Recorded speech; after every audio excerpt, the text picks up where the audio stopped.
Welcome back to Catalysts in Conversation, presented by the National Association of School Psychologists. I am NASP President Peter Faustino.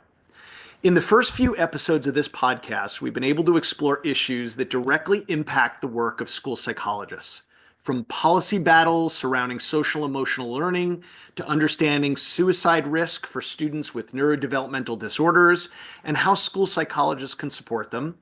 But today, I'm excited to talk a little about self-care and how school psychologists can prevent their own burnout. This is especially important right now as the needs for our services seem greater than ever before, and we're all stretched thin by the impact of workforce shortages. To dive right into this topic, I'm excited to speak with Dr. Sahar Yousef, a cognitive neuroscientist and faculty at UC Berkeley's Haas School of Business. Dr. Yousef is considered one of the world's leading experts on cognitive training and the science of productivity, and she runs the Becoming Superhuman Lab. She has been profiled in Forbes and the New York Times and also teaches one of the most popular MBA classes at Berkeley, which teaches busy professionals how to get their most important work done in less time and with less stress. We are very fortunate to have Dr. Yousef as the keynote speaker at NASP 2025 this past February at our annual convention in Seattle. And I'm excited to have her here on the podcast today to bring that learning to all NASP members. Sahar, thank you so much for being with us today. Peter, I'm super excited to be with you today. Sahar, we haven't spoken since your keynote at the convention. So I do need to share that the feedback from everyone in attendance was that it was so inspirational and educational, and I'm going to use the word transformational. But before I jump into that moment that we shared, for the listeners on the podcast today, can we start with the basics? Tell the listeners a little bit about the work that you do and how it teaches us or informs us about burnout. In particular, that whole sort of brain and thought process and what it looks like in the workplace, especially in a school environment, if you can. Sure, happy to. So my work as a cognitive neuroscientist, working, I will say, at a business school, so it's really the practical application of that biology research, is all about focus, attention spans, productivity, but you can't get that without the flip side, which is optimized rest and high performance in that sort of avoiding burnout, actually optimizing and managing stress levels, so on and so forth. So the ethos of my lab is how can a human being get more done in less time with less stress? So I study how essentially the human brain actually works cognitively and how we can have both optimized rest, but also optimized learning and focus and distraction management. So burnout is very top of mind always, always, always for my lab. Yeah, I love that because so often we're driven by that conversation of like, how do we do more? How do we optimize it? It feels like we don't talk about the rest part as being the other side of that coin. I appreciate hearing that. One of the powerful topics from your keynote in Seattle was the connection, I think, between neuroscience and the ways in which we engage with technology. I think probably one of my favorite moments from the keynote was, and I hope you noticed it too, that 6,000 attendees and probably all 2,000 who were virtual and watching you, they all took out their phones at a moment during the keynote and they switched their phones to grayscale. I showed you a minute ago how I'm still maintaining that on my own personal phone and device. Is that a typical reaction when you hear from people who are implementing these small changes in their lives? Oh my gosh, I'm so excited and happy that you still have the grayscale on. That makes me so proud, Peter. You're practicing what you yourself preach, because I know we talked about this after the NASP keynote. So I'll say a few things here. I would push for every school psychologist in this country to begin to see themselves and respect themselves as emotional Olympic athletes. You all are truly carrying the weight not only of yourselves and your own lives, personally and professionally, but you are truly carrying the emotional weight of your schools, of your students. It's a lot. It is a lot. The same way that if you were to look at let's say an Olympian, right? A professional physical athlete, how important is their rest to their performance? It's critical. It's critical. Look into it. Look at how many hours are basketball players, football players, soccer players, how many hours a day these folks are sleeping, truly paying attention to everything they eat, how they rest. Their rest is as important as their training. But I see so many folks in this space. School psychologists don't necessarily immediately put themselves first. I know this whole ethos of put on your own oxygen mask that we hear on flights. And I know it's like, I totally get it. I kind of eye roll at that too. But bear with me, folks.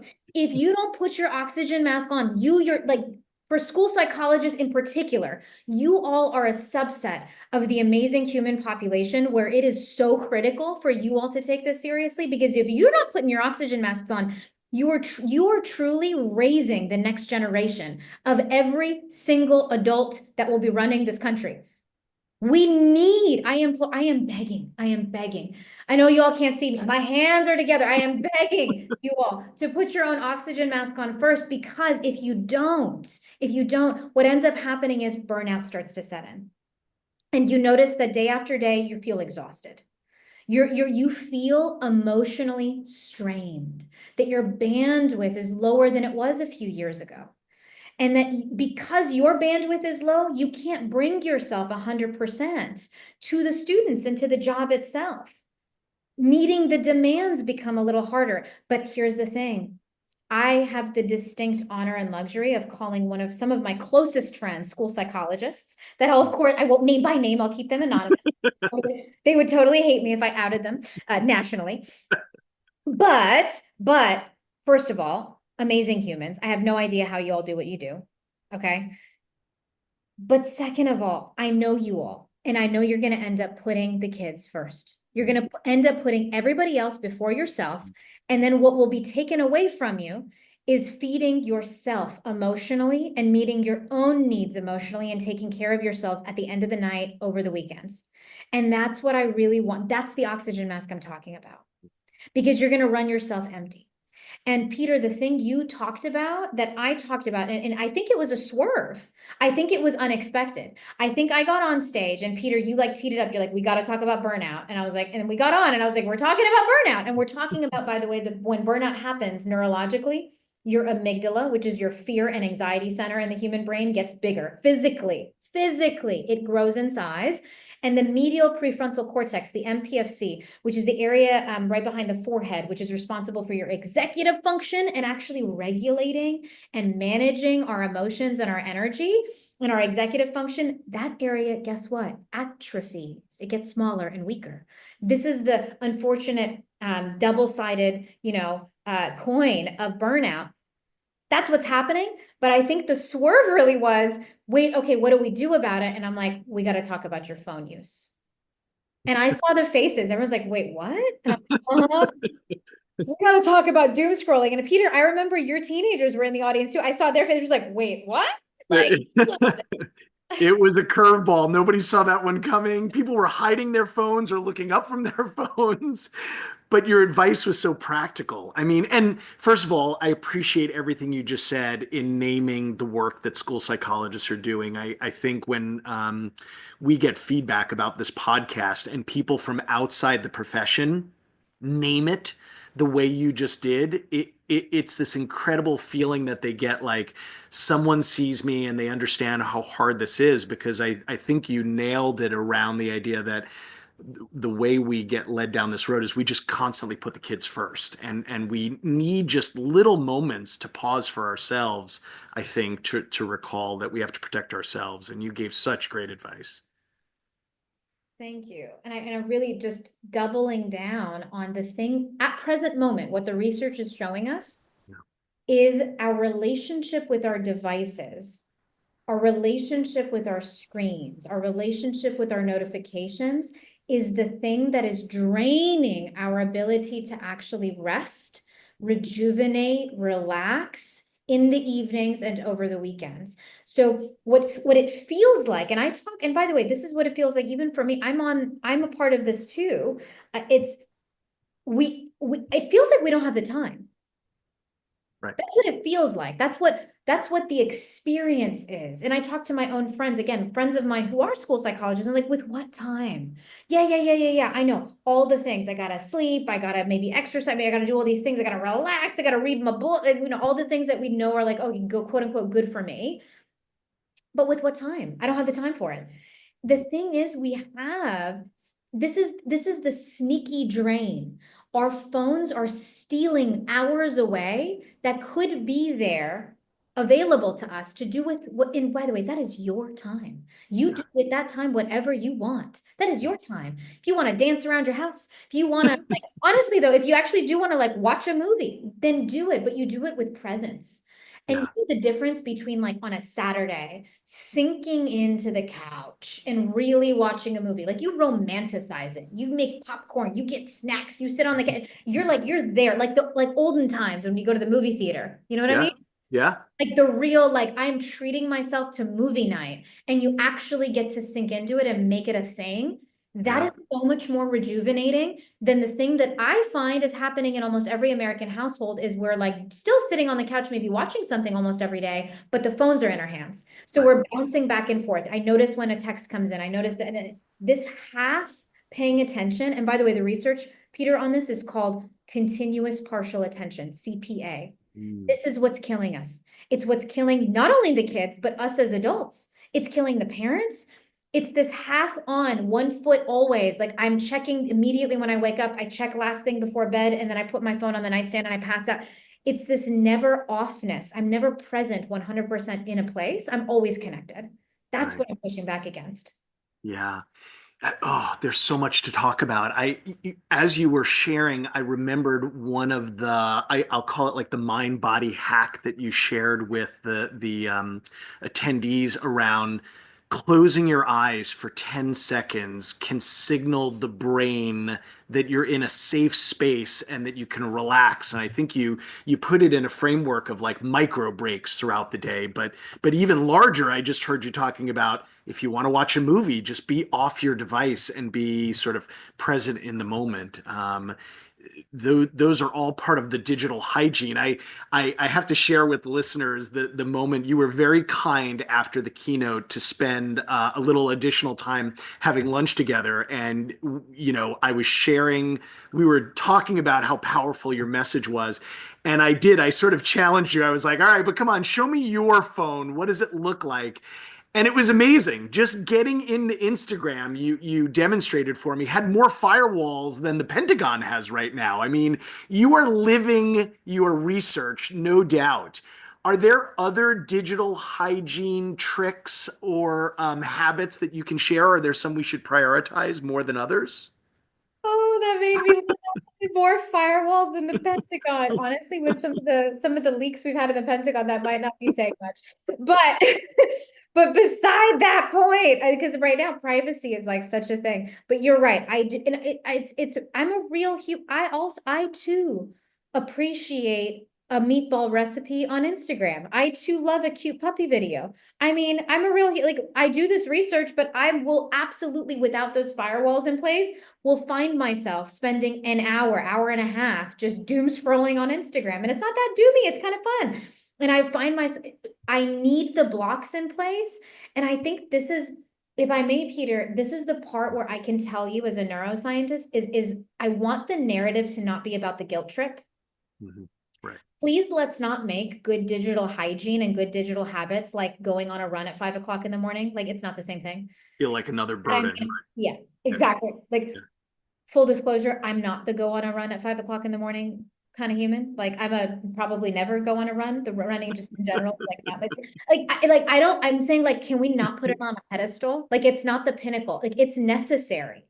It's necessary. And the reason why the digital boundaries and guardrails are necessary is because of this thing, the elephant in the room that I think we are not talking about in our households, in corporate America, and in our schools. And that is that evil versions of people like me, and really, I don't mean evil. I don't think anyone is truly inherently evil, but whatever it may be, it's using science to make things addictive and sticky.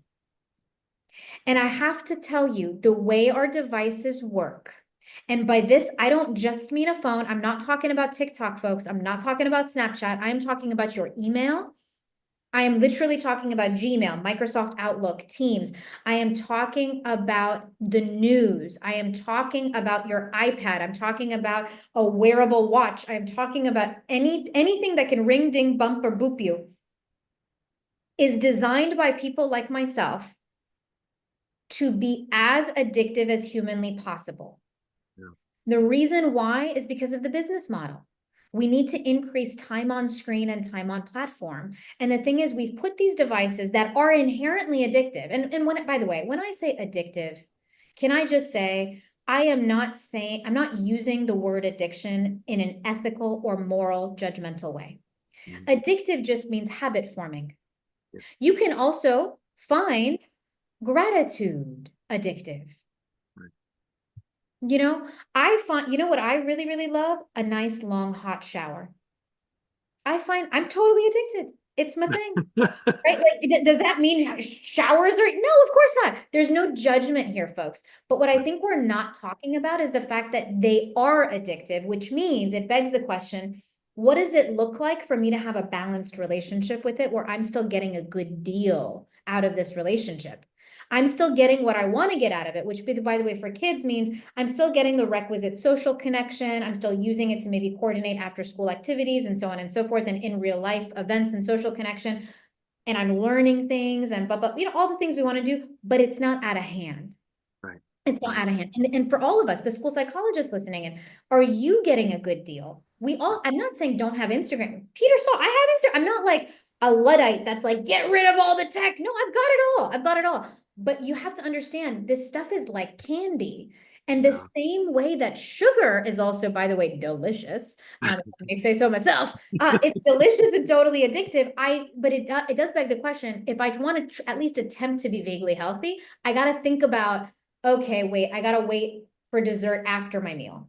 Like, you know, like little things. Like, what does it look like for you to like not buy the Skittles? What does Right. it look like for you to like put it a little further out of reach, or whatever it may be? Yeah. These are the things that I want, I hope, school psychologists, schools to be talking about, parents to be talking about with their kids. It's the fact that it's addictive for all of us, the adults included. So what does it look like to have moderation? Yeah. My fear is exactly what you just said, which is that notion of like, because we know there is the potential for, you use this word not yet in the podcast, but maybe in another conversation that we had around digital dependence. I think because there is this proclivity for digital dependence, people are just trying to ban it all and they're really not learning to then have a healthy relationship the way you described. I also loved what you were just saying, that science led us down this road to where the devices are sticky. It made me realize science is going to lead us out of it as well. I mean, that's the only way we're going to get unstuck from the devices, is using the science and the research that is coming out of your lab. This is the hope. It's not just my lab. It's the lab. We're a growing few. We're a growing few. We're Good. here to support and fight the good fight. But I will say it's a lot of it is learning. And I'll tell you what powers my own passion for this. It's not your fault that you find yourself doom scrolling. It's not the kid's fault either. So it's not fair to me that everyone is in this situation and they don't know how to get out. And I have to tell, and nobody has the time or the energy to go figure out all of the different ways. Everyone I talk to, like adults that I talk to about this, they're like, can you just tell me what to do? Because Yeah. and we need an easy solution. We can't have like a multi-complicated, Yeah. solution. We need it to be fast. We need it to be swift. And we do have solutions now, a few that, in the form of experiences and courses, not only for our student populations, but also for school psychologists. There are ways of actually addressing this, and it's becoming a growing problem. Yeah. If I may, Peter, right now, Please. 58% of Americans, which includes, by the way, 80% of those under 30 years old. So we're talking the young people. Right. This is Gen Z. They've grown up. And they all admit and they worry. They say that they worry about how much they use their devices. Yeah. Yeah. This is huge. So this whole notion that we had, I think, a few years ago, where there was all this pushback, right? That it's like, no, but the kid, we maybe we don't get it. Maybe we don't get it. The thing is, if Gen Z, like the students themselves, half of them are saying, no, actually, I would love a ban. Yeah. 45% of Gen Z right now say that they will not be giving their own children one day cell phone access until they hit high school. Yeah. If the kids themselves are saying, oh my gosh, this was a huge mistake, we got to figure out some solutions together, and we can't wait around for, federal, As a yeah. No, no. And as a practitioner, I will tell you that when we talk to kids about their relationships with social media or cell phone or technology, they will often share back that they're worried about their parents or that their parents are modeling it. So, to your point, it's not as if this is a small sort of vulnerable population. We're all at risk. I mean, we've been naming school psychologists, but business professionals, educational professionals, all of us, anybody that has a smartphone in their hand, I think is at risk for this. So we have to heed that warning a bit. One other question related to this. I mean, you were just sharing some wonderful strategies, as well as the opportunity that there are courses, and we'll make some of those resources available, tied to the podcast as well. But I do think that many people have trouble sticking with some of the changes, right? They learn something, they love it initially, maybe it lasts for a few days, I hope, or a week or two, and then different demands start to kind of get put on them, and they almost revert to some old habits. Do you have any suggestions on how people can kind of adopt these strategies more permanently so that that takes hold a bit more? Absolutely. And to answer this, I again go back to my love of candy and chocolate. It's the same thing, like, truly, Peter. I mean, you're laughing, but like, by the way, do you have a sweet tooth? Dark chocolate is absolutely my weakness, my downfall. One a day, maybe more than one a day. I'm with you on that one. And I have to say, like, I'm definitely less of a fancy adult here. I'm a milk chocolate cow. I'm trying. I'm still trying to get myself into to be like, more of like, no, no, no. Come on, Sahar. We gotta go. We I, gotta I go. read something that dark chocolate was healthy for your heart, and that is all I needed to hear to then double down on why I eat dark chocolate. So It's true. It's true. The cacao is actually really good for you. It's got lots of antioxidants. I'm trying to go darker and darker, but I have to say, like, my kryptonite, I'm like, I'm a candy gal. I have a sweet tooth. So like, yeah. to all of you listening in Hershey, Pennsylvania, send chocolate stat to Sahar. I will, if I had a sign, it's like will work for chocolate. Like totally. I actually, I'll call them out right now.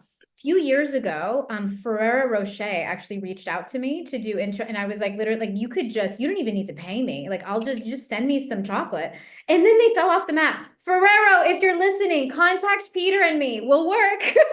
We'll come and teach you about things. No, just jokes aside. But if we think about the nutrition model, right? This is going to be my pitch to as a Yeah. mindset shift of making this stuff sticky. I like seriously, like, can we all just be human together for a second? Yeah. Unhealthy food, quote unquote, unhealthy food is kind of delicious. Like whatever flavor it is that you like.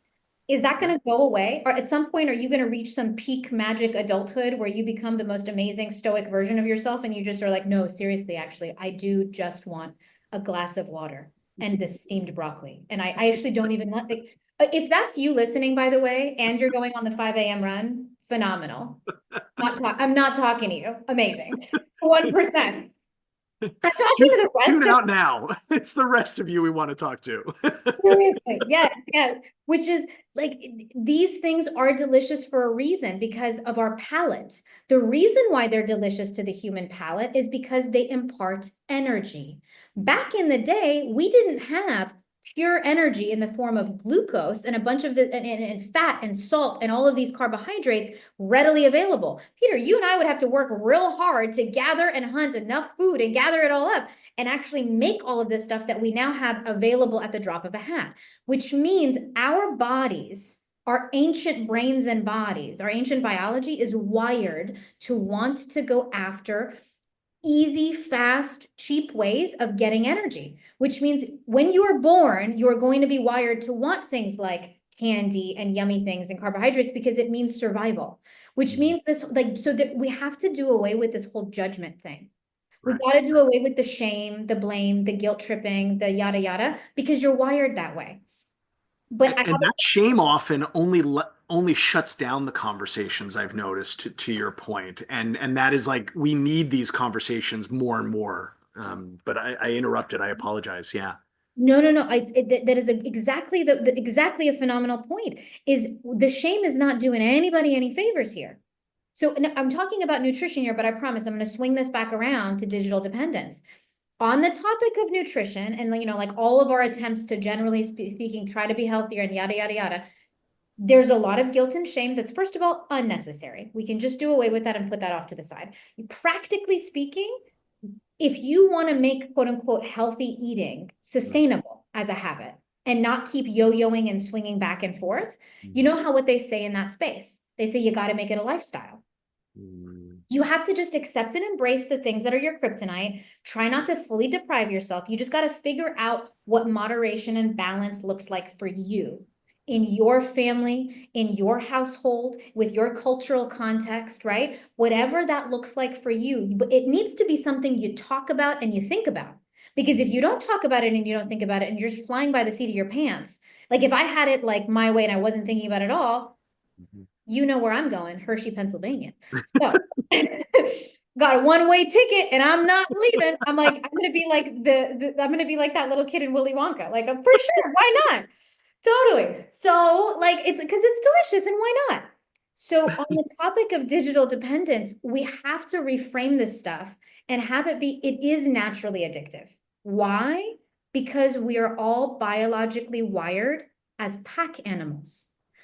Social needs, folks, are fundamental needs.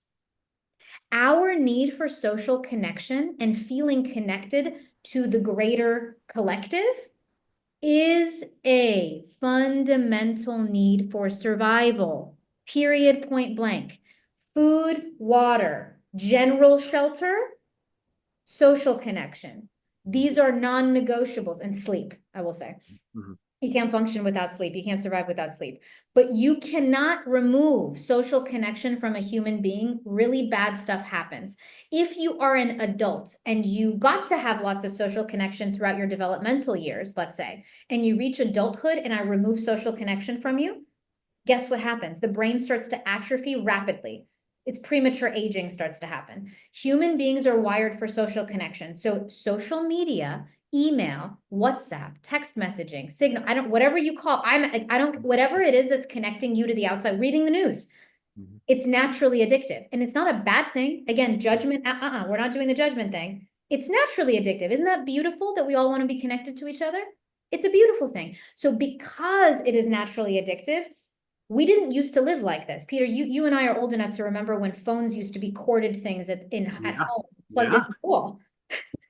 It's the same thing that's happened years before that with food being so easily accessible, sugar being so easily accessible. Back in the day, Peter, if you wanted sugar, I don't know if you've ever tried to get sugar out of a sugar cane, but I've had the distinct honor of doing this myself. It takes work. I was sweating. Sugar canes are hard, they're heavy. It takes a lot of work to get real sugar out of those things, but now I can just go buy it. So you have to understand social media, screen time, all of this stuff is just the equivalent of having candy available all the time. Can we not judge ourselves for wanting to be on them? So doom scrolling is a natural thing that's happening. It's all we as a society are just getting used to having it easily accessible all the time. And we're kind of having an addiction moment right now for normal, natural, expected reasons. And I see all of a sudden this next generation waking up and saying, wait a minute, something seems off. Everyone seems lonely, unhappy, not like disconnected, oddly, and lonely, even though you're hyper connected all the time. Like something is not adding up here. And it's because if I did get to eat candy all day, I actually wouldn't be getting my nutrition, right? It's the Right. same model, Peter. It's the same Right. model. If all the connection you're getting, so now also talking about kids, if the majority of the connection they are receiving and giving and receiving is on their phones, they are not going to be really socially satisfied. Right. It's not real nutrition. That real need isn't getting met. And because that need is still there and they're hungry for real social connection, guess what they're going to do? Get on Find it. it. Can, yeah, yeah. That is a powerful analogy. I'm not an expert like you, but I've been reading as much as I can, and I'm not sure I've heard that parallel, and yet it matches perfectly, I think, with what children and families are experiencing. Would you say that young people then should be part of that conversation, recognizing where they're at? I mean, either using that analogy or even just talking about tech, right? At how do the conversations sound with middle school, high school, college age kids? Because I think some of our listeners are clearly practitioners working or having those conversations.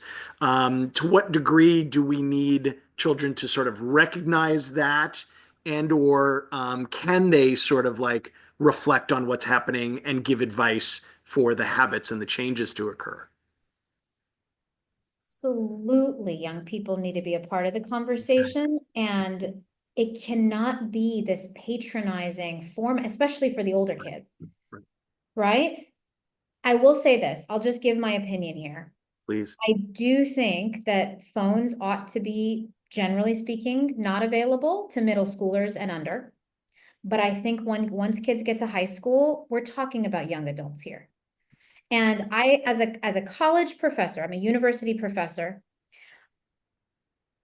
I really, really do not support the bell to bell, full ban on cell phones at the high school level. And the reason why is because we are not allowing our young adults, when they have the support systems in place of their parents at home, their families at home, they've got teachers, school psychologists, and the whole ecosystem at school that knows their name, that cares about them. They have all of the support structure around them. Now is the time for them to start figuring out what moderation looks like. Yeah. So that because if you ban it completely, and they never get to figure out what their own moderation looks like and practice it, you drop them off at college, and then I get to see them, and they're one of hundreds in my classroom. I don't know their name. I'm not there to give them support. Nobody really is. And they're on their own, and they've never had unadulterated access to cell phones and social media. And I'm telling you, it does not look pretty. Yeah. They are not sleeping. They are coming in with very serious mental health issues. So I do not believe in, so classroom bans, yes. When it's time for class, there shouldn't be a phone in sight, but bell to bell, meaning you pretty much say like, you're just not allowed to have this because we don't trust you to figure out how to work this thing. That is what I don't support. So even, by the way, like, and kids are smart. Are you kidding me? Kids in high school, they're Yeah. selling magnets to get through the yonder pouches. The yonder pouches don't work, folks. They don't work. That's not enough. You can't just ban the things. That's like banning, 16 years old, you want to ban sugar? They're just going to go out and buy it. Half of them are driving people. They're going to go out and buy it. Like, seriously, think about the conversations we also have with our kids around alcohol and drug use. Like, you have to, at some point, treat them like mini adult, and you have to say, listen, you're going to see this stuff. Yeah. So let's talk about what it looks like and the fact that it's addictive. Yeah. And all the adults are even telling you it's addictive, which is why the programs that I support and that, our lab at UC Berkeley supports and we endorse are the ones that include the high school students in the conversation. They include the middle school students in the conversation. The same way when we're teaching our kids about nutrition, do you just say, don't worry about the reason why, but you have to eat this? Of course not, because we're trying to raise them so that they can make their own good decisions later, right? No, you would think that by now we would recognize the idea that banning things with certain age groups just does not work, right? It's the whole idea of like, well, I'm going to ban this at school or in our house, but I'm going to go to a friend's house and it's just going to be a free for all. I mean, I think the idea of raising everyone's consciousness as well as developing and sharing those research-based habits is the only way we're going to get through this. I mean, and I think you said that incredibly well. Your research is so valuable at this moment in child development. I mean, and your advice about protecting not only children, but our own mental and physical health. I can't thank you enough. I mean, it is really around the idea of building resilience to all of these potential threats and preventing burnout. Sahar, if I may, with whatever limited time we have, we've been asking each of the guests on the podcast what they do with their own time to balance out their stress. And I think you hinted about a bunch of them, just naturally, but what sort of fills your cup and what do you prioritize in your life that just sort of makes you feel great? You might even say your work and your research, but I think we're looking for any other passions that would help others. Ooh, okay. So I was gonna say, I'm like, I am, by the way, truly, I am totally like behind the scenes an absolute nerd. So for me, I've like every week, I kind of end up collecting a bunch of new articles and everything that I want to read. And that's what I gift myself, over the weekends Yeah. is like a time to actually just sit down and like soak up new information. For With me, the limited yeah. With the limited time I've spent with you, that is so true and authentic. I just want listeners, I'm reinforcing what she's saying, that that's not a pitch. That is absolutely who she is. So, It's true. Well, because I see it as play. yeah. So I'm a huge proponent of adult play. I don't think we should ever stop playing. So whatever play looks like to you, and there's no judgment ever. What does play look like for you? Mm. Seriously, when do you feel like a little kid? For me, I like learning new things and being exposed to new material. And it really could be like, honestly, anything. Like it's like it could all kinds of different things. So for me, that's my version of novelty and play and injecting that. I also will say I love to cook. So Mm. I will, like listen to music and I like to cook sort of like by myself and it's very meditative for me. I'm also a long-term meditator, so I meditate every single day. That is how I start my day. It just doesn't feel like I can bring my whole self to my life without beginning the day with a little bit of time for me. And that is my version of that. Even by the way, if it's a minute, it doesn't matter what this looks like. It could be Yeah. chaotic. You can meditate in the shower. It doesn't like seriously. But I'd like to cook. And I like to really play. And that play is exposing myself to like all the amazing things that human beings are doing around the world. So that's how I Yeah. rejuvenate. Yeah. No, I appreciate that. Thank you for sharing that. And I think I too like to cook. And I think when you use the word play, I think for people who do love to cook, it is very much like playing in the kitchen kind of thing. I mean, that is something about tapping into what people seem to enjoy about it kind of thing. So, Sahar, thank you. Thank you again to Dr. Sahar Yousef for this incredible conversation. Thank you all so much, and stay in touch with me. I've absolutely loved the few folks that have messaged me after NASP. You all are amazing people. Peter, y'all have an amazing community going on We here. we absolutely do. I will totally agree. I'm biased, and we have an incredible community, which I'm just so grateful to be a part of and to be leading this year. And the whole idea of this podcast was very much about.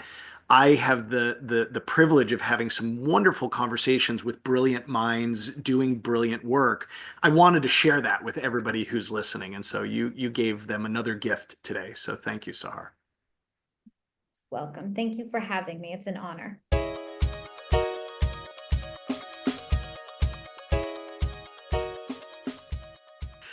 Thank you again to Dr. Sahar Yousef for this incredible conversation. I hope that school psychologists listening to this conversation will come away with a sense of empowerment and an understanding of the ways that they can engage in self care to prevent burnout and help us better serve young people and families. That way, we can take this conversation and put it into action. This marks the last episode of Catalysts in Conversation, and I am so grateful to all of you for listening. I hope that these discussions were valuable to you in your practice as a school psychologist or the opportunities to learn from experts whose work deeply aligns with our vision of helping children thrive at school, at home, and in life were valuable. One thing I've appreciated about this podcast was the opportunity to share conversations and moments that I have had during my presidency. I've had the privilege of serving as your NASP president and wanted to find ways, both big and small, to give back to members of this I'm gonna remarkable. interrupt you. Go back to one thing. Yeah, yep, I can. Okay. One thing I've appreciated about this podcast was the opportunity to share conversations and moments that I've had during my presidency.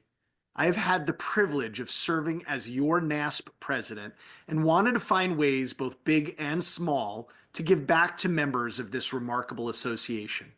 This year has been a gift for me, and I hope these conversations helped you feel included in that blessing.